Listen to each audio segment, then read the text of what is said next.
Hi friends, ಎಲ್ಲರಿಗೂ ನಮಸ್ಕಾರ. ನಾನಿವತ್ತು ಕೇವಲ ಒಂದೇ ಒಂದು ಹಸಿ ಆಲೂಗಡ್ಡೆನ ಬಳಸ್ಕೊಂಡು ಇವತ್ತು ಸೂಪರ್ ಕ್ರಿಸ್ಪಿಯಾಗಿರುವಂಥ ಸ್ನ್ಯಾಕ್ ರೆಸಿಪಿನ ನಿಮ್ಗೆ ಮಾಡಿ ತೋರ್ಸಾತೀನಿ.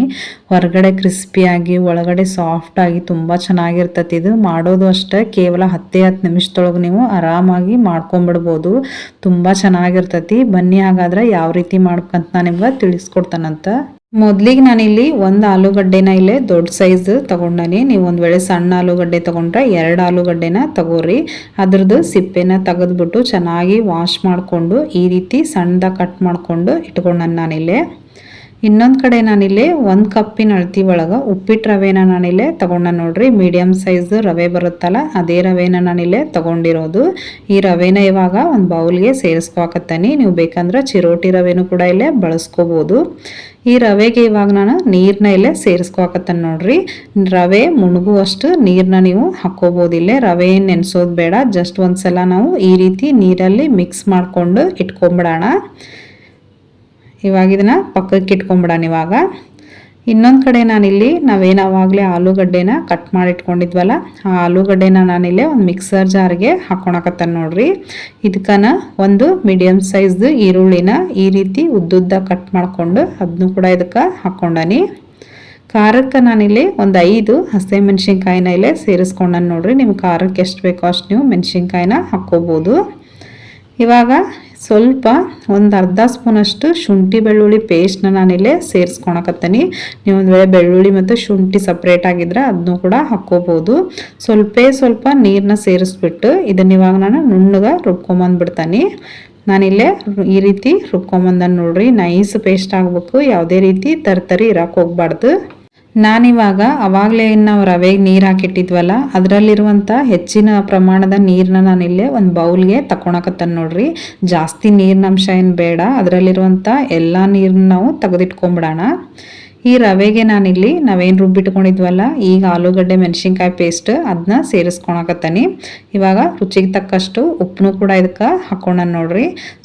ಸ್ವಲ್ಪ ಓಂ ಕಾಳು ಅಂತಾರಲ್ಲ ಅಜ್ವಾಯಿನ ಅದನ್ನು ಕೂಡ ಇದಕ್ಕೆ ಹಾಕ್ಕೊಳಕತ್ತೀನಿ. ಸ್ವಲ್ಪ ತಿಕ್ಬಿಟ್ಟು ಹಾಕೋರಿ, ಅವಾಗ ಫ್ಲೇವರು ಚೆನ್ನಾಗಿರ್ತತಿ. ನಾನಿಲ್ಲಿ ಸ್ವಲ್ಪ ಕಸ್ತೂರಿ ಮೇಥಿನ ಹಾಕ್ಕೊಳಕತ್ತೇನೆ ನೋಡ್ರಿ. ಕಸ್ತೂರಿ ಮೇಥಿ ಹಾಕೋದ್ರಿಂದ ಟೇಸ್ಟ್ ಚೆನ್ನಾಗಿರ್ತತಿ. ಇದ್ರ ಸೇರಿಸ್ಕೋರಿ, ಇಲ್ಲ ಸ್ಕಿಪ್ ಕೂಡ ನೀವು ಮಾಡ್ಕೋಬೋದು. ಕೊನೆಯದಾಗಿ ಇದಕ್ಕೆ 1 ಸ್ಪೂನಷ್ಟು ಎಣ್ಣೆನೂ ಕೂಡ ಇದಕ್ಕೆ ಸೇರಿಸ್ಕೊಂಡ್ಬಿಟ್ಟು ಇದನ್ನು ನೀಟಾಗಿ ಒಂದ್ಸಲ ಮಿಕ್ಸ್ ಮಾಡ್ಕೊತಾನೆ ನೋಡ್ರಿ. ಇಲ್ಲಿ ನಾವು ರವೆನ ನೆನೆಸ್ಬೇಕಂತಿಲ್ಲ. ನಾವು ಆಲೂಗಡ್ಡೆ ರುಬ್ಬೋ ಮಟ್ಟ ನಾವು ರವೆಗೆ ನೀರು ಹಾಕ್ಕೊಂಬಿಟ್ಕೊಂಡ್ಬಿಟ್ರೆ ಸಾಕಾಗ್ತತಿ.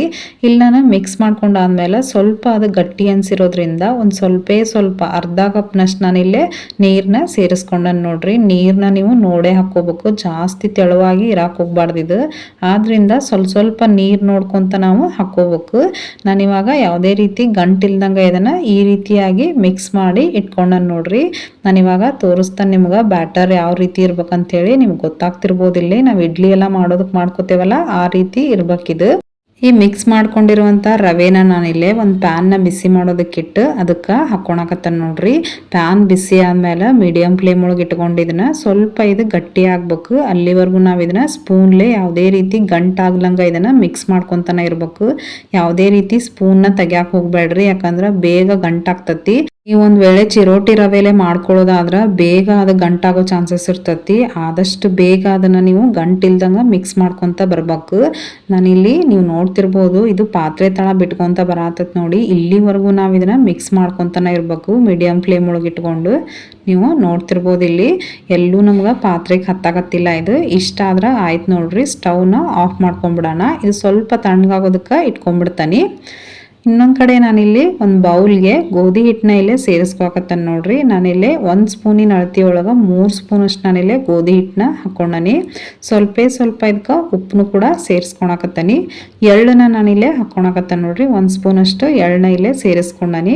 ಇವಾಗ ಸಣ್ಣದಾಗಿ ಕಟ್ ಮಾಡ್ಕೊಂಡಿರುವಂಥ ಕೊತ್ತಂಬರಿ ಸೊಪ್ಪನ್ನು ಕೂಡ ಹಾಕ್ಕೊಂಡನಿ. ಇಲ್ಲಿ ಸ್ವಲ್ಪ ನೀರು ಹಾಕ್ಕೊಂತ ಇದನ್ನು ಕಲಿಸ್ಕೋಬೇಕು ನೋಡಿ. ನಾನಿಲ್ಲಿ ಸ್ವಲ್ಪ ನೀರನ್ನ ಕೈಲೇ ಸೇರಿಸ್ಬಿಟ್ಟು ಇದನ್ನು ಒಂದು ಸ್ಪೂನಿಂದ ಇವಾಗ ನೀಟಾಗಿ ಮಿಕ್ಸ್ ಮಾಡ್ಕೊತಾನೆ. ಇದು ಅಷ್ಟೇ ಬ್ಯಾಟರು ಜಾಸ್ತಿ ತೆಳುವಾಗಕ್ಕೆ ಹೋಗಬಾರ್ದು. ನೋಡ್ಕೊಂಡು ನೀವು ನೀರು ಹಾಕ್ಕೊಂಡು ಇದನ್ನು ಕಲಿಸ್ಕೋಬೇಕಾಕತಿ. ನಾನಿವಾಗ ತೋರಿಸ್ತಾನೆ ನೋಡ್ರಿ. ಯಾವುದೇ ರೀತಿ ಗಂಟಿರಬಾರ್ದು, ಆ ರೀತಿ ನೀವು ಇದನ್ನು ಮಿಕ್ಸ್ ಮಾಡಿ ಇಟ್ಕೋಬೇಕು. ಇವಾಗ ಇನ್ನೊಂದು ಕಡೆ ನಾವಿಲ್ಲೇ ಮಿಕ್ಸ್ ಮಾಡೋಷ್ಟೊತ್ತಿಗೆ ಇದು ಸ್ವಲ್ಪ ಇದು ಬಿಸಿ ಕಡಿಮೆ ಆಗಿರ್ತೈತಿ, ಸ್ವಲ್ಪ ತಣ್ಣಗಾಗಿರ್ತೈತಿ. ಇವಾಗ ಕೈಗೆ ಸ್ವಲ್ಪ ಎಣ್ಣೆನ ಹಚ್ಕೊಂಡ್ಬಿಟ್ಟು ಈ ರೀತಿ ಒಂದು 2 ನಿಮಿಷ ಇದನ್ನು ಸಾಫ್ಟ್ ಆಗೋವರೆಗೂ ನಾದ್ಕೊಂಡ್ಬಿಡೋಣ. ಈ ನಾದಿರುವಂಥ ಹಿಟ್ಟನ್ನ ನಾನಿಲ್ಲೇ ಒಂದು ಅರ್ಧದಷ್ಟು ತೊಗೊಂಬಿಟ್ಟು ಮನೆ ಮೇಲೆ ಈ ರೀತಿ ಸ್ವಲ್ಪ ಎಣ್ಣೆನ ಸವರ್ಬಿಟ್ಟು ಹಾಕ್ಕೊಳಕತ್ತ ನೋಡ್ರಿ. ಕೈಗೇನು ಸ್ವಲ್ಪ ನಿಮಗೆ ಬಿಸಿ ಹತ್ತಾತ್ರ ಸ್ವಲ್ಪ ಎಣ್ಣೆ ಹಚ್ಕೊಂಡು ನೀವು ಈ ರೀತಿ ಕೈಲೇನ ಅಗ್ಲ ಮಾಡ್ಕೊತ ಬರ್ಬೋದು. ಆದ್ರೆ ಸಮನಾಗಿ ಅಗ್ಲ ಮಾಡ್ರಿ, ಒಂದು ಕಡೆ ತೆಳುವಾಗ ಒಂದು ಕಡೆ ದಪ್ಪಗ ಮಾಡಕ್ಕೆ ಹೋಗ್ಬೇಡ್ರಿ.